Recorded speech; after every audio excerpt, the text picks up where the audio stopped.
Shu Instagramimni bir boshidan noldan boshlaganimda mana shu 4 ta narsani qilgan bo'lardim. Birinchisi, Instagramimga ishga qaragandek qarardim, mas'uliyat bilan yonlashardim. Men nima xato qilganman? Bo'sh vaqtim bo'lganda Instagramga ajratardim, lekin yo'q. Har kuni kamida 3-4 soat vaqtimni blogimga ajratgan bo'lardim. Ikkinchisi, aniq yo'nalish tanlab olgan bo'lardim va mana shu yo'nalishimni va shaxsiy hayotimni bitta stranitsamda parallelni olib borgan bo'lardim. Uchinchisi, birinchi profilimni оформить qilib olgan bo'lardim. Yangi kelgan odamlar qatga tushib qolganini aniq tushunishi uchun.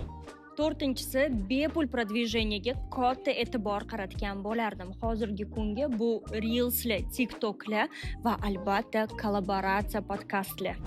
Siz bo'lsa blogingizni endi noldan boshlamoqchi bo'lsangiz, birinchi o'rinda meni bepul darsliklarimni ko'rib chiqing. Directga bepul so'zini yozib qoldirsangiz, darsliklar sizga keladi.